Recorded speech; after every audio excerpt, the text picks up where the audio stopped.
Good morning from Betla.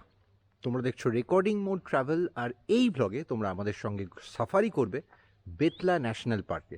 যদিও এখনও technically good morning বলা যায় না, তার কারণ সানরাইজ হয়নি, এবং আমরা এখানে রয়েছি হোটেল বন বিহারে, যেটা কিন্তু সরকারি প্রপার্টি, এবং এক্ষুনি আমরা এখান থেকে রওনা দেব সাফারির জন্য। পুরো ব্লগটা আমাদের সঙ্গে থাকো।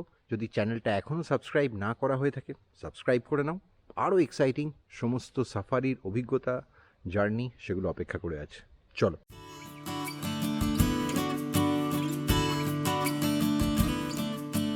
আগের পর্বে তোমাদের দেখিয়েছিলাম নেতারহাটের সাইট সিইং। 2 রাত 3 দিনের ঝটিকা উইকেন্ড রোড ট্রিপে আমরা নেতারহাটে ছিলাম মাত্র একটা রাত। পরদিন দুপুরে নেতারহাট থেকেই আমরা ধরলাম বেতলার পথ। নেতারহাট থেকে বেতলার দূরত্ব 92 কিলোমিটার। টানা চালালে 2.5 ঘন্টার কম সময়েই পৌঁছানো যায়। তবে হাতে সময় থাকলে লোদ জলপ্রপাত আর সুগ্গা বাঁধ ঘুরে মারোমার হয়েও তোমরা বেতলা যেতে পারো। সেক্ষেত্রে দূরত্বটা 65 কিলোমিটার বেড়ে যায়, আর সময় লাগবে কম বেশি 3.25 ঘন্টা। নেতারহাট ঘোরা আমাদের শেষ। এখন আমরা যাচ্ছি আমাদের সেকেন্ড ডেস্টিনেশনে, যেটা হচ্ছে বেতলা। নেতারহাট থেকে বেতলা হচ্ছে এক্স্যাক্টলি 92 কিলোমিটারের জার্নি, আর মোটামুটি 2 ঘন্টা 14-15 মিনিট মতো সময় লাগে। এখন বাজে 3:30। 600 meters, sharp left onto Gagra, Netarhat Road, Link Road. Google aunty নিজের কাজ করছে, আর ম্যাপ দেখাচ্ছে যে আমরা 5:42, মানে আশা করছি 5:45, খুব বেশি হলে 6টার মধ্যে বেতলা ঢুকে যাব।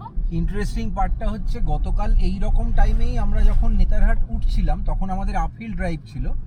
আজকে বেতলা যেহেতু আমরা নামবো, পুরোটাই most of the cases downhill drive.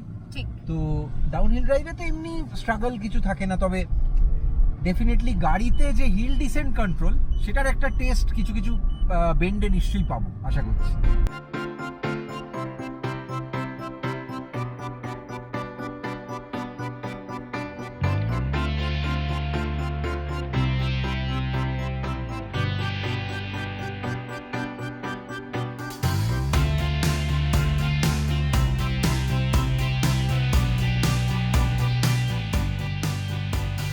Just থামাটা ছিল একটুখানি ভ্যালিটার ছবি তোলার জন্য। ঠিক আমাদের বাঁদিকেই হচ্ছে এইদিকে ভ্যালিটা, এই হচ্ছে আমাদের বাহন, এবং আবার আমরা এখন রওনা দিয়ে দেবো।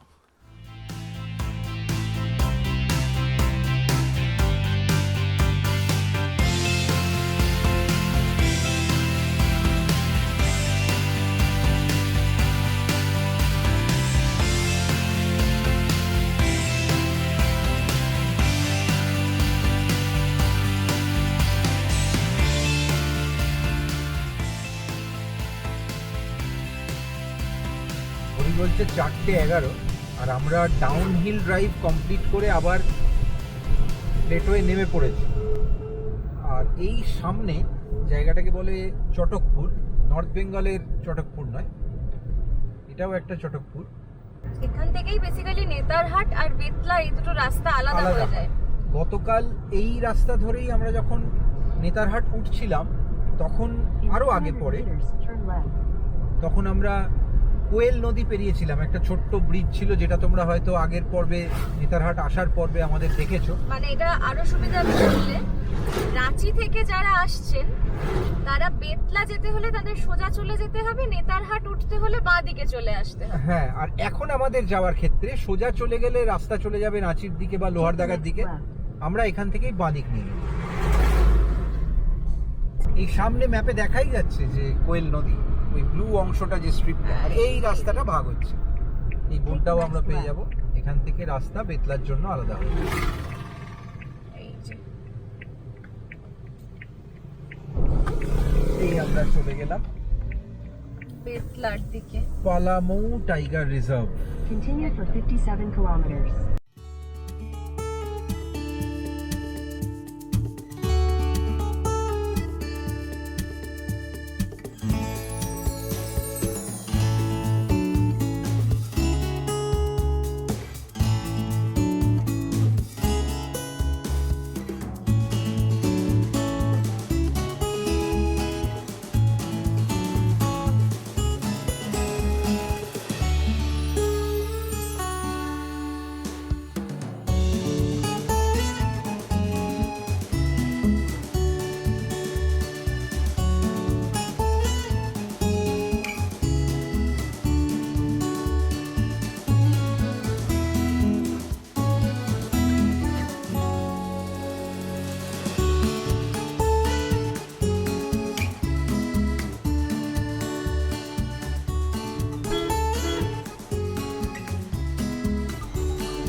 এই আমার ডান হাতে এটা হচ্ছে কোয়েল নদী। কোয়েল নদীর নর্দার্ন স্ট্রিম, সেটা ঠিক প্যারালালে রাস্তা ধরে আমরা বেতলার দিকে এগোচ্ছি।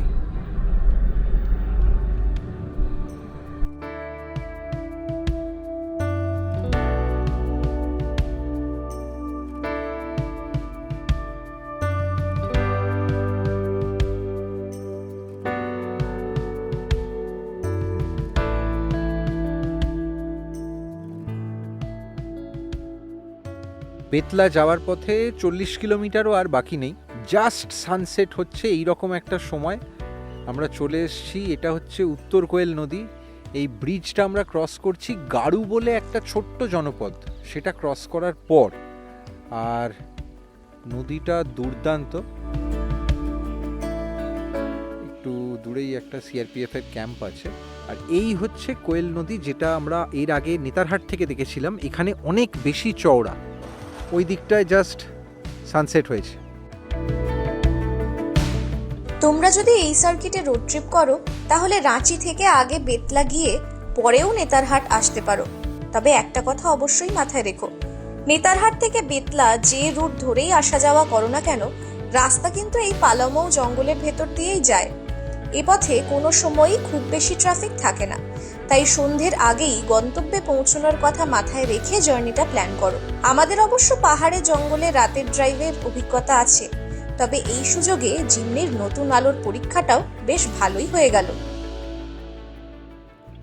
এখান থেকে বেতলা আর 15 কিলোমিটার, দেখা যাচ্ছে সময় লাগবে 20 মিনিট মতো।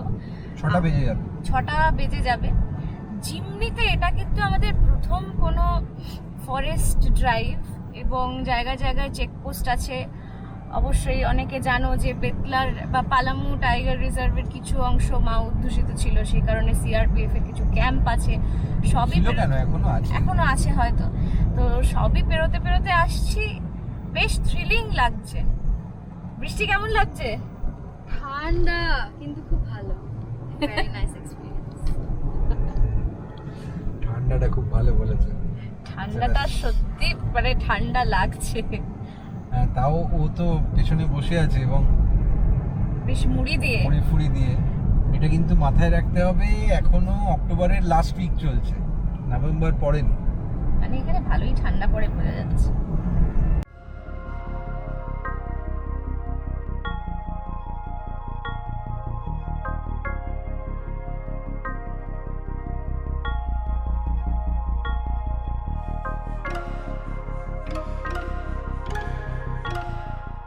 অক্টোবরের সেই সন্ধে আমরা যখন বেতলার হোটেলে ঢুকলাম তখন বেশ ঠান্ডা পড়ে গেছে। এখানে দোকানপাট খুব বেশিক্ষণ খোলা থাকে না, তাই ডিনার হোটেলেই তাড়াতাড়ি করে নেওয়া ভালো। আমাদের ওয়ানবিহার হোটেলটা ঝাড়খণ্ড পর্যটনের নিজস্ব। হোটেলের ভিডিওটা তোমাদের দেখাবো পরের পর্বে।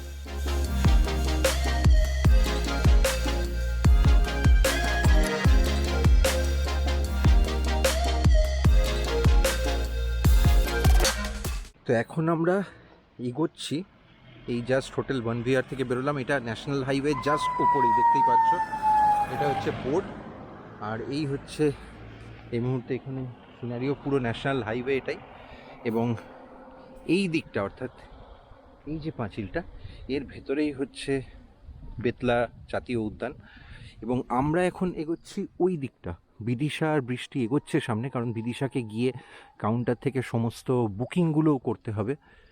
এবং তার পাশাপাশি সেই প্রসেসটায় কতক্ষণ সময় লাগবে সেটা তো কাউন্টারে গেলে কীরকম ভিড় সেটা দেখে বোঝা যাবে। কারণ এখানে কিন্তু সবথেকে যেটা আমরা আশ্চর্য লেগেছিল সেটা হচ্ছে এখানে কিন্তু অনলাইনে আগে থেকে সাফারি বুকিংয়ের অপশান নেই, এবং যার জন্য একদম দিনের দিন কাউন্টারে এসেই বুক করতে হয়। এই জায়গাটাতেই হচ্ছে বেতলা ন্যাশনাল পার্কের যে মেন এন্ট্রেন্সটা, সেটাও তোমাদের দেখাচ্ছি। ইনিশিয়ালি আমাদের প্ল্যান ছিল জাস্ট বেতলা ন্যাশনাল পার্কের একদম সামনে একটা ছোট্ট চায়ের দোকান আছে, ওখান থেকেই আমরা একটু চা খেয়ে রওনা দেব। বাট 6টা জাস্ট বাজতে চলেছে, 1-2 মিনিট বাকি আছে। এবং এই হচ্ছে বেতলা ন্যাশনাল পার্কের গেট। তো আগে আমরা ভেতরে ঢুকি, সাফারির বুকিং বা সেগুলো সব কিছু বিদিশা করতে অলরেডি এগিয়ে গেছে। এবং তোমাদের প্রসেসটাও বলবো ব্লগে। সঙ্গে থাকো, দেখতে থাকো।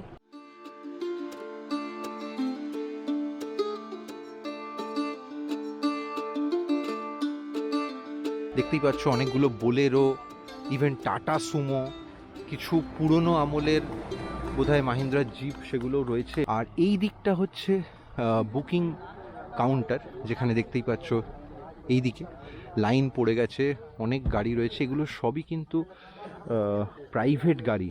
বেতলায় যেটা অন্য অনেক সাফারির থেকে তোমরা ডিফারেন্ট দেখছো সেটা হচ্ছে এখানে কিন্তু একেবারে অর্গানাইজড ওয়েতে ফরেস্ট ডিপার্টমেন্ট যেভাবে সাফারি করে খোলা জিপসিতে, বা যেরকম মধ্যপ্রদেশে তোমরা দেখেছিলে খোলা ক্যান্টারে অনেক সময় সাফারি হয়, সেই রকম কোনো ব্যবস্থা কিন্তু এই মুহূর্তে বেতলাতে নেই। সকাল 6টা থেকে 10টা পর্যন্ত এখানে সাফারির জন্য অ্যালটেড টাইম, তার মধ্যে এক ঘন্টার একটা করে সাফারি হয়।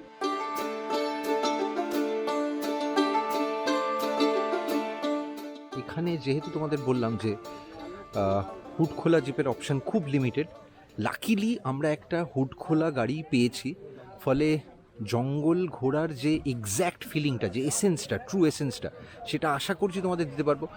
বাকি জন্তু জানোয়ার দেখাটা সেটা তো অ্যাবসলিউটলি সবসময় যেরকম বলি কপালের ওপর নির্ভর করে। অ্যাকচুয়ালি যেটা হয় সেটা হচ্ছে যে কোনো ঘেরা গাড়িতে, সেটা সাফারি হোক কি সুমো হোক বা বোলেরো হোক, সেটাতে জঙ্গলের এসেন্সটা পাওয়া অনেক সময় ডিফিকাল্ট হয়। সেফটি, সিকিউরিটি বা কেপেবিলিটি ভেহিকেলের যাই হোক না কেন, হুড খোলা গাড়িতে কিন্তু ফিলটা পুরো আলাদা হয়, এবং সেইটার জন্যই এত কিছু চেষ্টা। আর একটা ইন্টারেস্টিং পয়েন্ট সেটা হচ্ছে এখানে যেটা তোমাদের বলছিলাম যে এক ঘন্টার একটা করে সাফারি, এর সমস্যা যেটা হচ্ছে 6টা থেকে 10টার মধ্যে সকালবেলা তোমরা একটা সাফারিতে গেলে প্রত্যেক 1 ঘন্টায় একবার করে ফিরে এসে আবার নতুন করে বুক বা এন্ট্রি করতে হয়। আমরা আপাতত 2 ঘন্টার স্লটের টাইম পেয়েছি।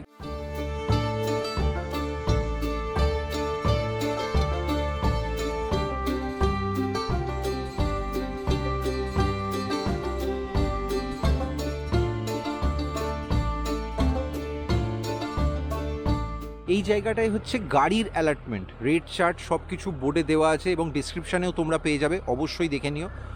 তোমরা পরে ভিডিও থেকে স্ক্রিনশট নিয়ে পুরো সমস্ত রেটসগুলোও পেয়ে যাবে, আমরা ডিসক্রিপশানেও ডেফিনেটলি দিয়ে দেবো।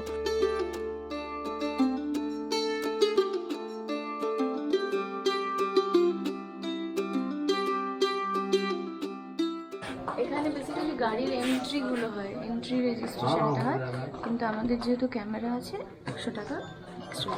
হোপফুলি এটাই আমাদের জিপ, স্পেশালি জঙ্গলের টেরেনের জন্য 4x4 তো ডেফিনেটলি এই গাড়িগুলোই কিন্তু আইডিয়াল। দেখতেই পাচ্ছ শেড মাথায় থাকলেও অ্যাকচুয়ালি কিন্তু জঙ্গলের ফিলটা আশা করছি এটাই ভালো পাওয়া যাবে। তোমাদের জাস্ট এদিকটা একবার দেখিয়ে দেওয়ার চেষ্টা করছি, তো বেশি দূর যাব না। এদিকে হচ্ছে চিলড্রেন্স প্লে এরিয়া, আর এই যে ভেতরে সিঁড়ি উঠে গেছে, এই সিঁড়ি দিয়ে সোজা ওপরে চলে গেলে দ্যাট সাইড ওইটাই হচ্ছে কিন্তু ফরেস্ট ডিপার্টমেন্টের নিজস্ব প্রপার্টি, মানে ট্রি হাউস। ভেতরে সত্যিই গাছবাড়ি করা আছে, তবে সেগুলোর বুকিং কিন্তু খুবই লিমিটেড, এবং সেই বুকিংটা কিন্তু তোমরা অনলাইনেও করতে পারবে। আর সেখানে থাকলে যেটা সবচেয়ে বড় সুবিধে সেটা হচ্ছে একদম জঙ্গলের প্রপার্টির মধ্যে প্রেমাইসটা, ফলে ওখান থেকে বেরিয়েই খুব সহজে তোমরা গাড়ি পেয়ে যেতে পারো। অবশ্যই এখানে দুটো সরকারি প্রপার্টি এতটাই কাছে, জঙ্গলের মেন এন্ট্রেন্স থেকে জাস্ট রাস্তাটা ক্রস করতে হয়, 100 মিটারও নয়, 50-60 মিটার বড়জোর ডিস্টেন্স হবে যেটায় আমরা আছি সেটার থেকে। এইটা হচ্ছে জঙ্গলে ঢোকার মেন গেট।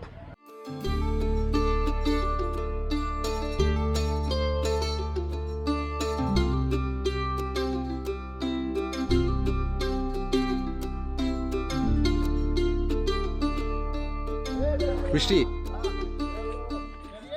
গাড়িতে ওঠার আগে আবার বলে দে, প্রথম সাফারি নিয়ে তুই কতটা এক্সাইটেড? প্রচন্ড এক্সাইটেড। দেখি যদি হাতিপাতি দেখা যায়, বিস্কিটটা ভাবছি কি করব।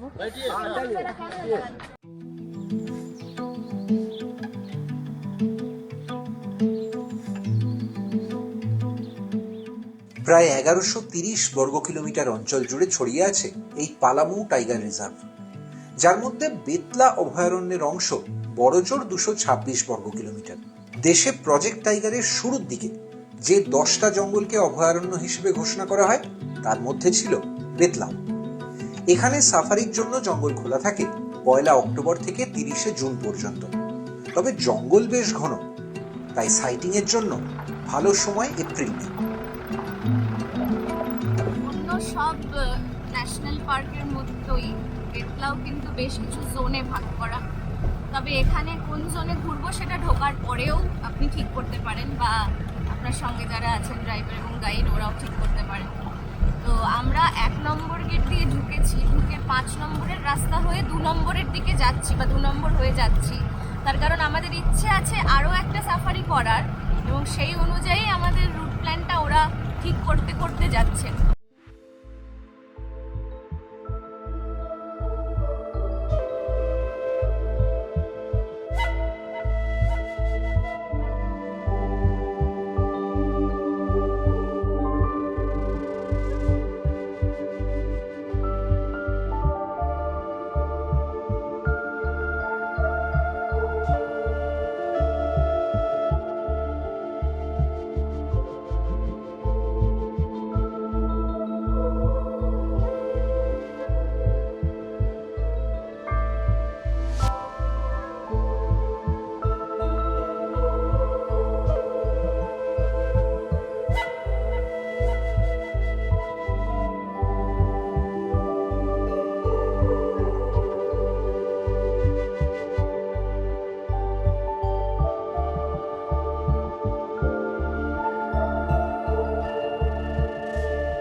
সাফারি করতে করতে এখনো পর্যন্ত আমরা দেখতে যেটুকু পেয়েছি সেটা হচ্ছে কিছু হরিণ, বেশ কিছু হরিণ, স্পটেড ডিয়ার মোস্টলি, আর ময়ূর। এখানে যেটা কথাবার্তা চলছে সেটা হচ্ছে আমরা ভাবছিলাম, এটা আমাদের কিন্তু দ্বিতীয় রাউন্ড অফ সাফারি, যেহেতু এখানে সাফারি মাত্র 1 ঘন্টার হয়। তো আমরা যেটা ভাবছিলাম সেটা হচ্ছে 3 নম্বর জোনের দিকে যাব, তবে সম্ভবত গাছ পড়ে কোথাও একটা রাস্তা আটকেছে, তাই আমাদের ঘুরতে হবে। এক একটা জঙ্গলে সাফারির এবং জঙ্গলের এক এক রকম ফিল হয়। সেই এক্সপিরিয়েন্সটা কি হলো, তোমরা এখানে আসবে না, কি করবে, কোনটা রেকমেন্ডেড, সেটা পুরোটাই সাফারি শেষে বলবো। কিন্তু এখনো পর্যন্ত এটুকু বলতে পারি যে অভিজ্ঞতা হিসেবে বিহার, মধ্যপ্রদেশ, রাজস্থান, পশ্চিমবঙ্গ সব জায়গার থেকেই ঝাড়খণ্ডের জঙ্গলের অভিজ্ঞতাটা আমাদের একটু অন্য রকম। আর এখানে দেখতেই পাচ্ছ তোমরা, সাফারি হচ্ছেও সব বন্ধ গাড়িতে। আমরা এসেছি 2023 অক্টোবরের শেষে, শুনছি 2024 থেকে অনেক কিছু বদলাবে, আর চাইবো যেন বদলায়, না হলে কিন্তু এই সাফারিগুলো করার আনন্দটা অনেকটা কমে যায়।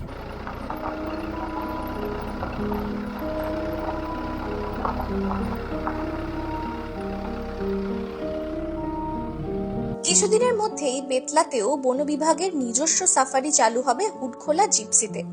তখন সাফারির সময়ও বাড়ানো হবে, বুকিংও অনলাইনে চালু হবে।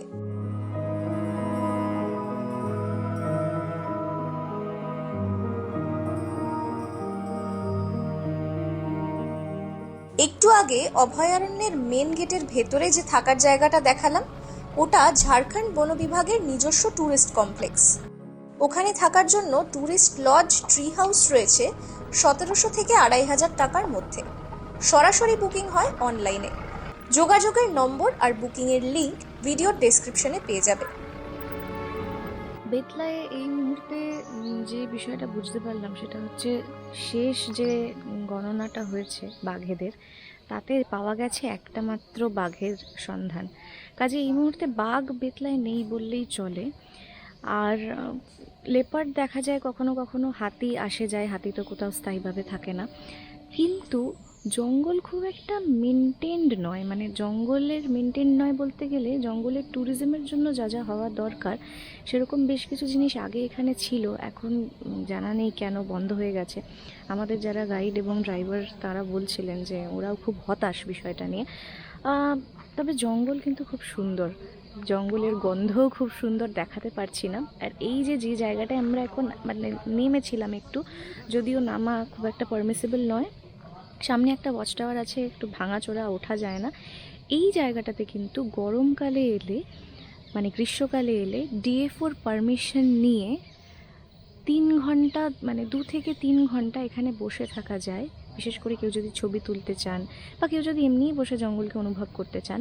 কারণ এই যে ওয়াটার বডিটা আছে এখানে কিন্তু অবশ্যই গ্রীষ্মকালে জন্তু জানোয়ারেরা জল খেতে আসে। আর যদি নাও আসে, মানে ওখানে যদি জল শুকিয়েও যায়, জল নাও থাকে, তাহলেও কিন্তু এখানে একটা আর্টিফিশিয়াল ওয়াটার হোল করা আছে। আমরা ঠিক বর্ষার পরে পরে এসেছি, খুব বৃষ্টি হয়েছে সেপ্টেম্বরে, সেই জন্য এখন এটা পুরো ভর্তি। কিন্তু মার্চ এপ্রিলের পরে তোমরা যদি আসো, ওই পারমিশনটা করিয়ে এরকম একটা জায়গায়, এটা 3 নম্বর জোনের মধ্যেই পড়ে যতটা বুঝলাম, এই জায়গায় যদি আসতে পারো তাহলে কিন্তু ডেফিনেটলি কিছু না কিছু দেখার একটা সম্ভাবনা থাকবে।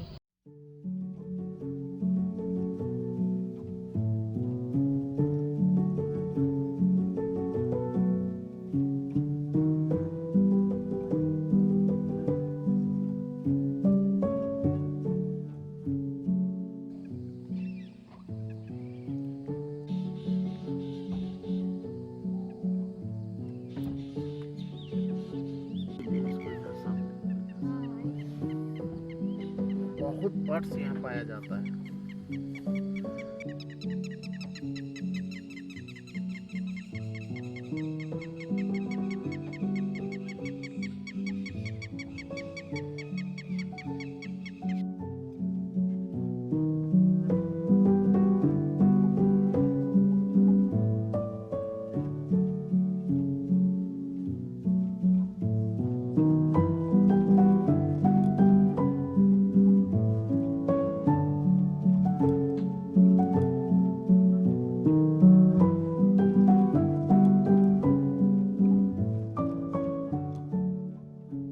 দেখতে দেখতে সময় ফুরিয়ে এলো। 2 ঘন্টার সাফারির শেষ দিকে ফেরার পথেও সাইটিং মন্দ হলো না।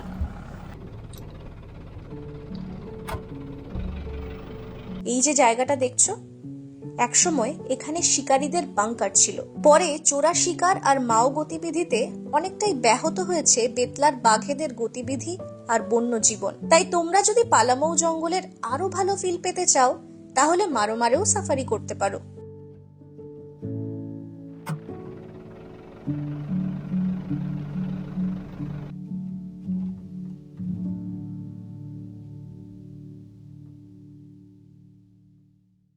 বেতলার জঙ্গল থেকে সবে আমরা সাফারি করে বেরিয়েছি। এই তো দেখতেই পাচ্ছ আমাদের জিপ। প্রথমে একটা কথা বলি, এখানে ম্যাক্সিমাম সাফারি কিন্তু কাভার্ড গাড়িতে। আমি রিকোয়েস্ট করেছিলাম কাউন্টারে গিয়ে, জিপ একটা দাঁড়িয়ে আছে দেখে। এটা বেসিক্যালি পুরনো থার, কিন্তু আমি জিপ বলছি বারবার, যাই হোক সরি। তো মানে এই এক্সপিরিয়েন্সটা চেয়েছিলাম, এই যে একটা এরকম 4x4 গাড়ি থাকবে যেটা একটু খোলা থাকবে, যেটাতে ছবি তুলতে অসুবিধে কম হবে। তো সেই রিকোয়েস্টটা ওরা রেখেছিলেন, একটা ওদের পক্ষে দেওয়া সম্ভব ছিল, ওরা দিয়েছেন আমাদের 3 জনকে। কিন্তু এছাড়া ড্রাইভার এবং গাইডকে যেমন খুব ভালো পেয়েছি, কিন্তু ওদের ইনফ্রাস্ট্রাকচারের সত্যিই উন্নতির প্রয়োজন আছে। এতগুলো জঙ্গল সাফারি করার পর বেতলা সত্যি বলতে কি একটু হতাশই করেছে। সাফারির খরচ খুব কম, 1200 টাকা মাত্র, কিন্তু মানে পুরো গাড়ি বলছি, ড্রাইভার গাইড নিয়ে 1200 টাকায় সাফারি, সেই জায়গা থেকে ভাবতে গেলে হয়তো এরকমই হয়, কিন্তু সাফারির ফিলটা সত্যি বলতে কি নেই। বন্য প্রাণ আছে, আমরা ভেতরে হাতি পেরিয়েছে সেই চিহ্ন পেয়েছি, গাছের ডালপালা পড়েছিল, সব রকমই দেখতে পেয়েছি। কিন্তু যেভাবে সাফারি করলে বা যেভাবে ট্রেন্ড হলে এ ধরনের একটা সাফারিকে ট্যুরিজমের পর্যায়ে নিয়ে গিয়ে করানো যায়, সেই ইনফ্রাস্ট্রাকচারটা কিন্তু এখনও বেতলায় নেই। তাই সেই কারণেই আমি বলবো, পশ্চিমবঙ্গ থেকে যদি কাছাকাছির মধ্যে জঙ্গলে এই মুহূর্তে আমার যেটা মনে হচ্ছে যে এর চেয়ে বোধহয় বিহারে গিয়ে বাল্মীকি নগরের অন্য কোনো জায়গায় গিয়ে সাফারি করতে পারলে তোমরা বেশি লাভবান হবে।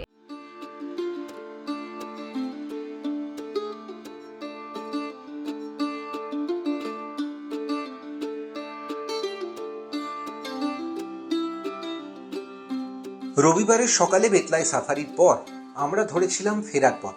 তবে এই উইকেন্ড ট্রিপের শেষ ভাগে থাকছে আরো অনেক চমক। পরের পর্বে তোমাদের ঘুরিয়ে দেখাবো আমাদের হোটেলটা, আর সঙ্গে থাকবে এখানে এলে কিভাবে তোমরা বুকিং করবে, কত ভাড়া, সব বিস্তারিত তথ্য। আর ফেরার ড্রাইভে আমরা ঘুরে দেখব বেতলার আরো কিছু ঐতিহাসিক স্পট, সঙ্গে সুনীল সত্যজিতের অরণ্যের দিনরাত্রির জন্য বিখ্যাত কেঁচকি। কেমন লাগলো বেতলার এই সাফারি? তোমাদেরও কি বেতলায় বেড়ানোর অভিজ্ঞতা আছে? থাকলে কমেন্টে জানাতে ভুলো না। ভিডিওটা ভালো লাগলে অবশ্যই লাইক শেয়ার করো। যারা এই চ্যানেলে নতুন, কন্টেন্ট ভালো লাগলে সাবস্ক্রাইব করে নিও। আমাদের বেড়ানোর সব আপডেট পেতে ফেসবুক আর ইনস্টাগ্রামে ফলো করো রেকর্ডিং মোড। সরাসরি যোগাযোগের নাম্বার স্ক্রিনেই দিয়ে দিলাম। দেখা হচ্ছে পরের পর্বে।